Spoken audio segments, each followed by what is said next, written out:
Exam లో ఈ పిల్లోడు 3/9 అని రాశాడు. తను రాసింది కరెక్ట్ అని ఫుల్ కాన్ఫిడెంట్ తో ఉన్నాడు. ఎగ్జామ్ అయ్యాక దోస్త్ అడిగితే చాలా ఈజీ అనేసాడు. కానీ రిజల్ట్ రాగానే పేపర్ పై 0 మార్కులు పడ్డాయి. దెబ్బకి కోపంతో వాడి నాన్న చెంప పగలగొట్టాడు. అయినా ఆ పిల్లోడు ఏడవకుండా నవ్వడం స్టార్ట్ చేశాడు. నెక్స్ట్ డే క్లాస్ లో టీచర్ వాడిని లేపి చదవమంది. అప్పుడు వాడు మేడం అక్షరాలన్నీ డాన్స్ వేస్తున్నాయి అన్నాడు. కానీ టీచర్ మళ్ళీ చదవమని టార్చర్ చేసింది. దెబ్బకి క్లాస్ మొత్తం నవ్వేసింది. కోపంతో టీచర్ వాడిని బయటకు నెట్టేసింది. కానీ వాడు అవేం పట్టించుకోకుండా బయట డాన్స్ చేయడం స్టార్ట్ చేశాడు. కానీ అసలైన మ్యాటర్ మాత్రం ఎవరికి తెలియదు. ఆ పిల్లోడు అసలు అబద్ధం చెప్పట్లేదు. వాడి కళ్ళలో అక్షరాలు నిజంగానే అలా కనిపిస్తున్నాయి. పుట్టుకతోనే వాడికి డిక్లేషియా అనే జబ్బు ఉంది. కానీ అమ్మ నాన్న మాత్రం వాడిని సోమరిపోతూ దద్దమ్మ అనుకున్నారు. స్కూల్లో పిల్లలు కూడా వాడిని రోజు ఏడిపించేవాళ్ళు. కానీ నిజానికి వాడి మైండ్ పవర్ మిగతా పిల్లల కంటే పీక్స్. టఫ్ పజిల్స్ నిమిషాల్లో సాల్వ్ చేసేసేవాడు. అంతేకాదు మైండ్ బ్లాక్ అయి పెయింటింగ్స్ కూడా వేసేవాడు. కోపంతో వాడి నాన్న హాస్టల్ కి పంపించాడు. ఫ్యామిలీ వెళ్తుంటే ఆ పిల్లోడు ఏడ్ చేశాడు. రాత్రి అందరూ పడుకున్నాక బాత్రూమ్ లో ఒంటరిగా ఏడ్చాడు. ఆ చల్లటి నీళ్లతో తన కన్నీళ్లను తుడుచుకున్నాడు.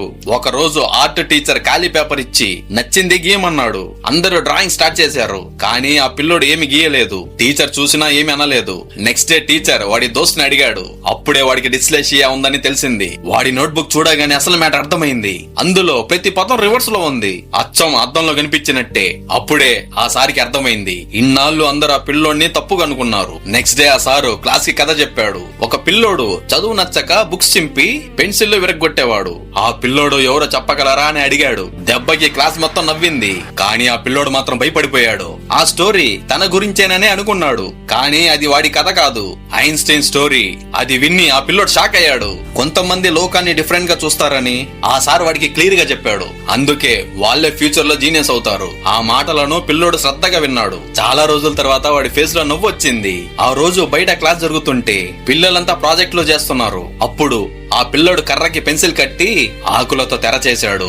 అలా తనంతటా తనే కదిలే చిన్న పడవను తయారు చేశాడు. వాడి టాలెంట్ చూసి సార్ తో పాటు పిల్లలంతా చప్పట్లు కొట్టారు. ఎప్పుడు మనల్ని మనమే తక్కువ అంచనా వేసుకోకూడదు. ఎందుకంటే పైవాడు ఒక తలుపు మూస్తే ఇంకోటి తప్పకుండా మన కోసం తెరుస్తాడు.